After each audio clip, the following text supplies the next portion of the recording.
is good, YouTube? Quinn Wade Basketball Analysis coming to you with a quick video. I wanted to let you guys know I got some new merchandise available, not just t-shirt anymore. I got different type of t-shirt, different type of shirts and logos that you can purchase on my spread shirt, and also hoodies now.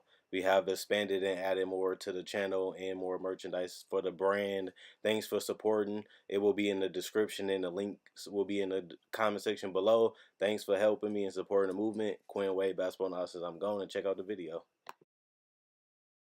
What's good, YouTube? Quinn Wade Basketball Analysis coming to y'all with a quick video.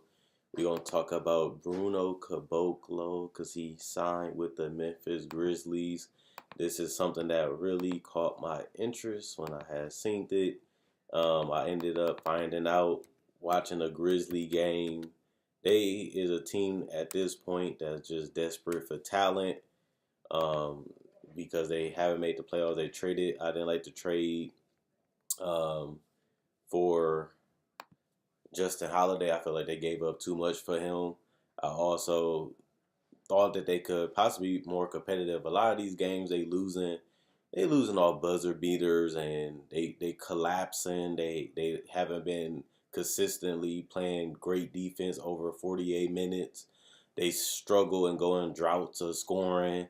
And it seems like it's just so tough for them. And it didn't help that they gave a lot of money to Chandler Parsons because he really has crippled them and their flexibility, especially because he got the money and he basically has gave them nothing. Kyle Anderson hasn't really been the type of player that they hoped he would be.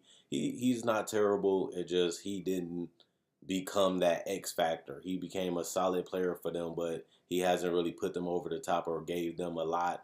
And obviously you have people like Jaren Jackson. He has been getting better every game. They're starting to isolate him. They started to allow him to score more and with the ball in his hand instead of playing off the ball. I think that that's something that he had to learn, and I'm glad that they're doing that because he does need to do that. If he's going to be their future starting franchise player, they're definitely going to need him to go out there and play and get more touches so he can develop. And the best way to develop is not only playing but studying the game. And I feel like Marcus All and Mike Conley being all-star caliber players and making it to the playoffs, even making it to out of the first round a couple times. That's the best thing that can help him is them type of guys that have done it. And Marcus All has been an all-star multiple times, even a defensive player of the year and an all-NBA player. So you ain't going to really get no advice that's better than that. And I feel like it's a help. But this 10-day contract with Bruno, I just feel like it was just a little bit too much of desperate. They trying to find anything that can really help them out. And you can't really blame them because they're in a situation where even if they don't win, they can get another lottery pick like they did last year and they selected Jaren Jackson. But they still showing that they have no signs of just giving up. Which you do like in ownership. You want your ownership to be about winning. You do want them to do what's best for the team. And I feel like one of the things that has helped them is, the fact that they really believe in this team. And that's what made them do the Justin Holiday trade. They feel like if they can get a couple more role players to really help them, maybe Marcus All and Mike Conley might be enough to get them to the playoffs. I felt like that in the beginning of the year. Obviously, they was in the playoffs majority of the first 2 months in the NBA, and then it just caught up to them. They just couldn't consistently keep up with other teams, and that's what really hurted them in the end. But for them to sign Bruno to a 10-day contract, I personally felt like they really was reaching on that one, and he hasn't really played well for them anyway. He only played 4 games so far. He still can't really shoot, still not a great defender. He is long and lanky. He can guard multiple positions, and that's something that they really do need is that wing because Kyle Anderson didn't really pan out, and neither did Chandler Parsons, so I understand why they would do it.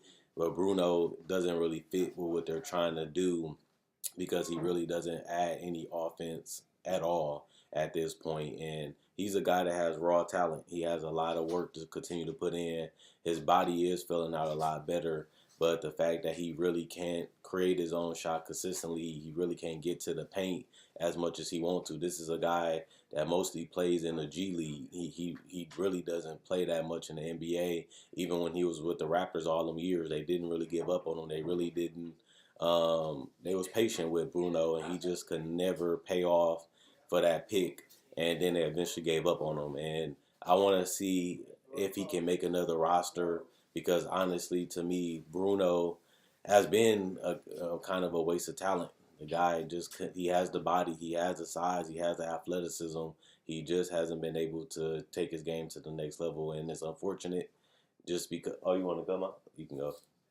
Yeah, but at the end of the day, he's a guy that's oozing with talent. He's a guy that you really want to buy into. He's a guy that you see all the upside and you see the good things he can do and what he could become. And I think just like I said about a lot of players like Dragon Bender and Marquise Chris, you're gonna keep him in the league longer just because you feel like you can fix him, just because you feel like you can take his game to another level. Some coaches gonna really believe in that. Some coaches is just gonna say, he's worth the risk. But even though the Grizzlies didn't sign him for the rest of the season, their small forward position has been their biggest hole.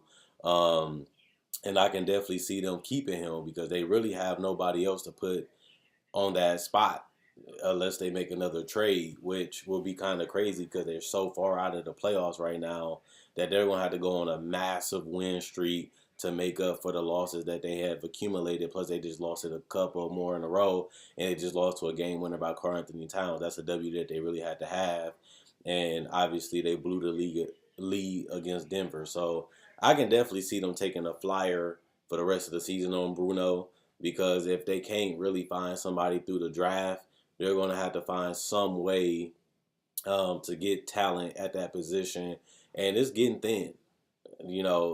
Like their wing spots are getting thin, and Chandler Parsons looks like they're going to buy him out and go in a different direction. But Kyle Anderson, they invested a lot of money in him, and he really hasn't become who they really thought that he would be.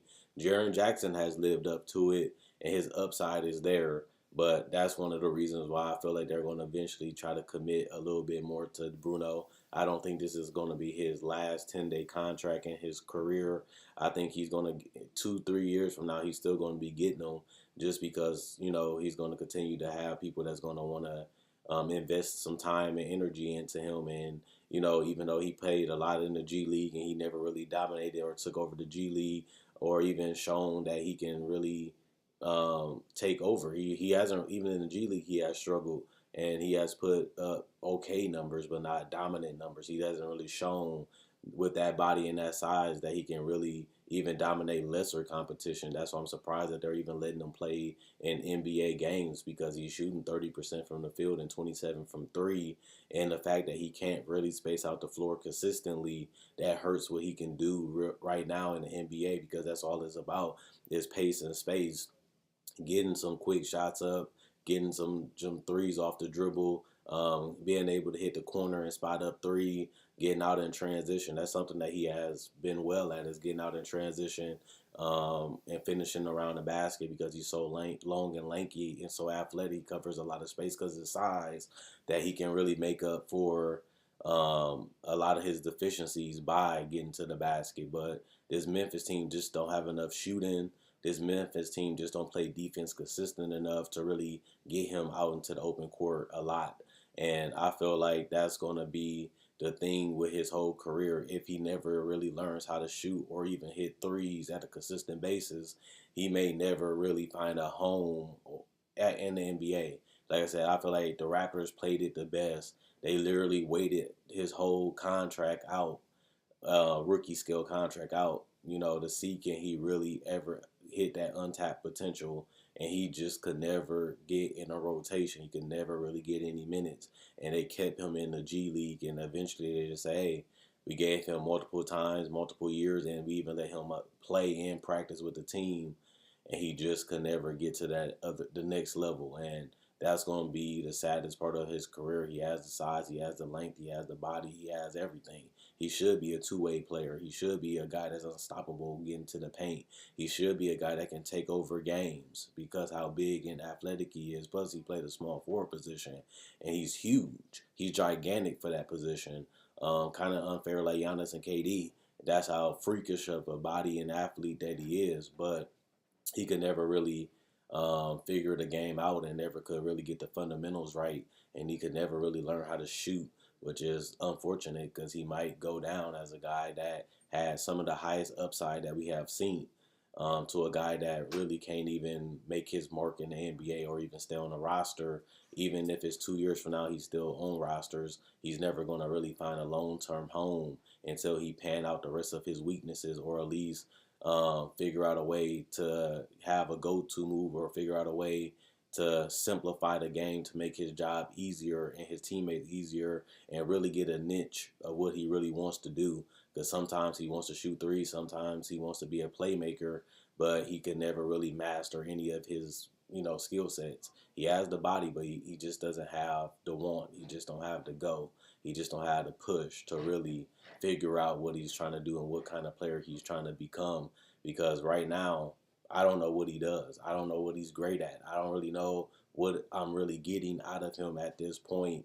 And that's unfortunate because he has been around for so long that you would think that he would get it, but he really doesn't. And I would like to see what's going to happen with him 2 to 3 years from now. Is he just going to be playing overseas? Will he just have a home in the G League, or will he ever master enough moves to where he can simplify his game and really just be an impact player off the bench, or just be an impact player after he masters some type of skill, which he hasn't really mastered any skill at this point. He's not great at really anything. So let me know what you guys think. Is Bruno Caboclo one of the biggest busts in his era of the last 10 years? Do you think he's just a waste of talent? Do you think he was a bust? Do you think that, he still can reach his potential? Do you think that he's just going to be a G League player, or he's going to be a star overseas? Let me know what you guys really feel about the guy. Do you think he's going to make the roster for the Grizzlies for the rest of this year, or do you think he's just going to be a 10-day filler player for the rest of his career? Whatever you think, let me know in the comment section below. I read every comment. Check out my website, analysisplayground.com. Link in the description in the comment section below. Check out my Facebook page, analysisplayground.com. Link in the description in the comment section below. Thanks for liking on Facebook. Thanks for showing support and buying merchandise. I enjoy making these videos. You guys enjoy watching. That's why I continue to go. Also, like I said, I make videos just like this, like discussions. I talk about trades. I talk about buyouts. I make NBA breakdowns. I cover the draft. I do season previews, and I do small things like NBA tributes to the legend. Check out my playlists. Check out my channel. Thanks for liking. Thanks for watching. Thanks for the support. Quinn Wade Basketball Analysis. I'm gone.